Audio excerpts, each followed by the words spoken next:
Se eu te dissesse que tudo o que você ouviu sobre o lobo solitário está praticamente errado, você acreditaria? Porque na vida real, o lobo é talvez um dos animais mais sociais, leais e organizados do planeta. E o mais impressionante, a forma como uma matilha funciona é tão complexa que parece, em muitos aspectos, uma família humana muito bem estruturada, com dramas, alianças, conflitos e muito amor.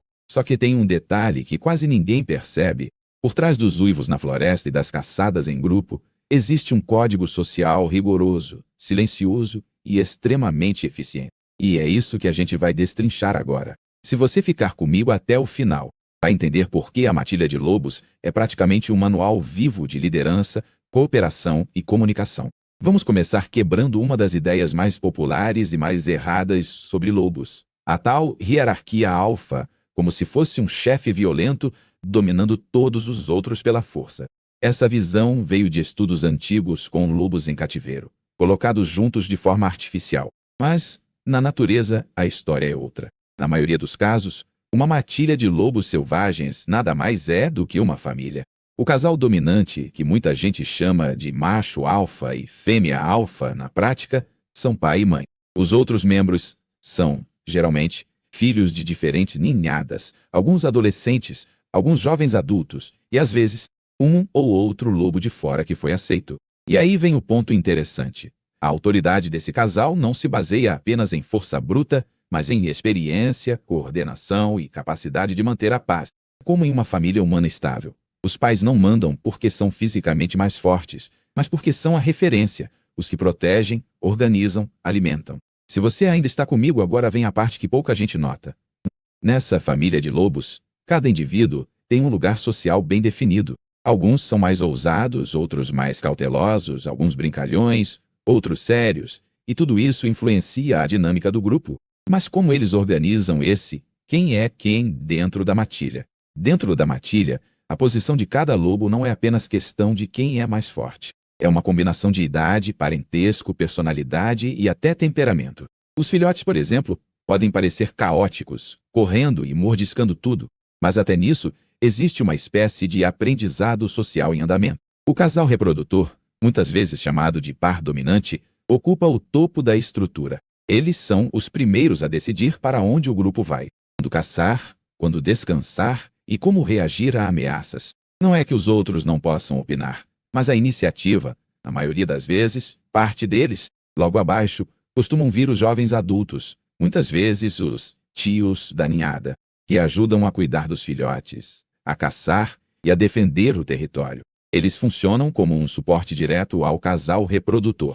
São como braços direitos que executam decisões, mas também testam seus próprios limites, buscando seu lugar no grupo.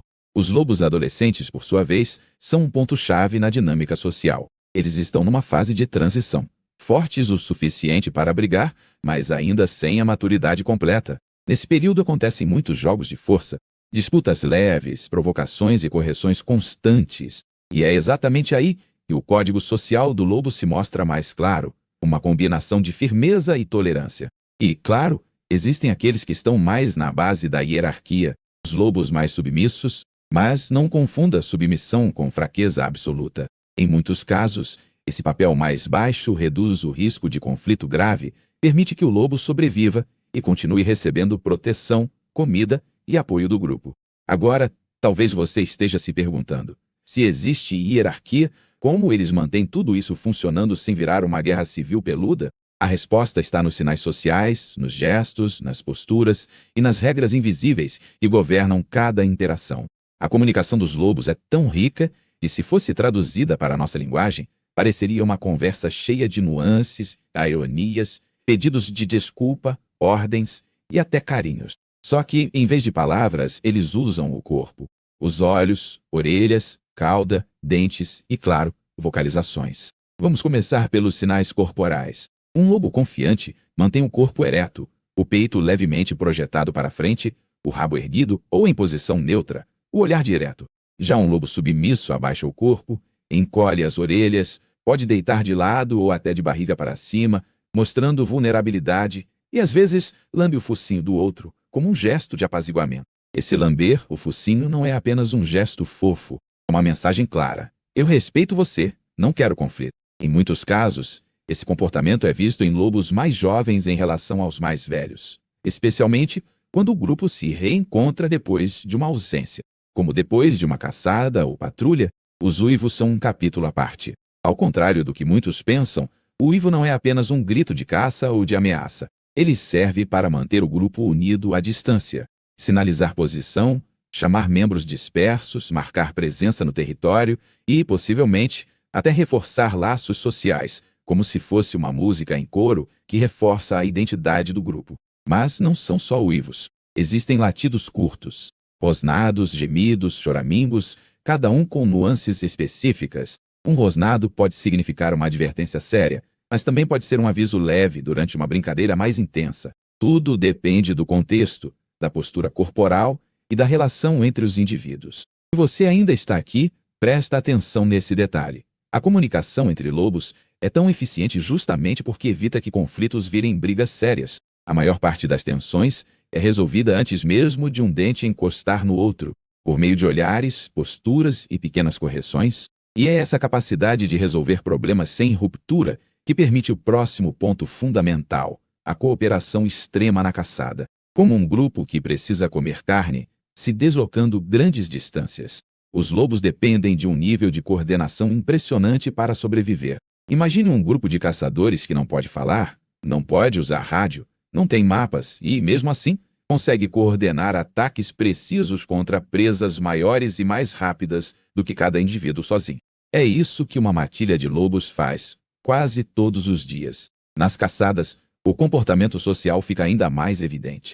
Não é um caos onde todos correm para todos os lados. Em muitos casos, lobos assumem papéis diferentes. Alguns iniciam a perseguição, outros tentam flanquear a presa. Alguns ficam estrategicamente posicionados para interceptar rotas de fuga. A escolha da presa também é social. Em geral, lobos não saem atacando qualquer animal. Eles tendem a testar um grupo de presas, como cervos ou alces, buscando os mais fracos, doentes ou lentos. Isso não é apenas crueldade animal. É eficiência energética e até um tipo de seleção natural, removendo os indivíduos menos aptos. Durante a perseguição, você pode ver claramente a leitura corporal constante entre eles. Um olhar, uma mudança de direção, uma alteração no ritmo de corrida e todo o grupo se ajusta. É como se fosse uma dança coreografada, sem coreógrafo visível. O mais curioso é que, apesar de existir hierarquia, a caçada é um dos momentos em que a função fala mais alto do que o status. Um lobo mais jovem e rápido pode assumir a ponta da perseguição, enquanto um mais velho e experiente toma decisões de direção. Alguns indivíduos podem ser especialistas em iniciar a corrida, enquanto outros são melhores em dar o bote final. Quando a caça é bem-sucedida, entra em cena outra regra social importante, a ordem de alimentação. Em muitas matilhas, o casal reprodutor se alimenta primeiro, seguido pelos outros adultos, e só depois os filhotes têm acesso livre. Mas isso não é uma lei rígida e imutável. Em situações de escassez extrema, a prioridade pode ser invertida para garantir que os filhotes tenham mais chance de sobreviver. Agora, se você ainda está aqui, pensa nisso. Essa distribuição de comida, esse respeito à ordem e ao papel de cada um, não é apenas sobrevivência do mais forte. É sobrevivência do grupo inteiro, como uma unidade. É justamente esse foco no coletivo que molda um aspecto dos mais sensíveis da vida dos lobos, a forma como eles cuidam dos filhotes. Quando nascem os filhotes, a matilha inteira muda de ritmo. O foco passa da caça constante para a proteção e o cuidado. As tocas costumam ser escolhidas em locais discretos, protegidos, geralmente com boa visibilidade, mas longe de ameaças diretas. A fêmea que deu à luz passa um bom tempo com os filhotes nos primeiros dias, quase sem sair. E aí, entra em cena um comportamento lindo e altamente social. Os outros membros da matilha alimentam essa mãe e mais tarde ajudam a alimentar os próprios filhotes. Depois de uma boa refeição caçando longe da toca, os lobos podem voltar e regurgitar alimento semi-digerido para os filhotes e para a fêmea. Isso pode parecer nojento para nós, mas, para eles, é um ato de cuidado, quase como cozinhar e servir uma refeição pronta para os bebês. Os tios e tias da matilha, que são os jovens adultos, muitas vezes assumem um papel de babás. Brincam com os filhotes, os ensinam a controlar mordidas, a interpretar sinais sociais e até a seguir trilhas. Essas brincadeiras cheias de empurrões, pulos e mordidas controladas não são perda de tempo, são aulas práticas de como ser um lobo competente e socialmente adequado. E aqui entra um ponto que conecta tudo o que vimos até agora. Os filhotes aprendem, desde muito cedo, que viver em grupo significa respeitar limites, entender sinais, cooperar e, ao mesmo tempo, testar suas habilidades. É uma educação intensa, feita sem palavras, mas cheia de significado. Se você ainda está acompanhando, repare nessa sutileza. Uma matilha forte não é apenas aquela que caça bem, mas aquela que cria bem. Ou seja, o sucesso social da matilha se mede também pela capacidade de transmitir cultura, conhecimento e regras de convivência para a próxima geração. Mas, assim como em qualquer sistema social complexo, nem tudo são flores dentro da matilha. Existem conflitos, tensões, disputas e até expulsões. E é nessa hora que surge a figura do famoso lobo solitário. Só que o que realmente significa ser um lobo sozinho? Ao contrário do mito romântico do indivíduo rebelde que não precisa de ninguém, o lobo solitário, na maioria das vezes, é um jovem que deixou sua família de origem em busca de uma nova oportunidade.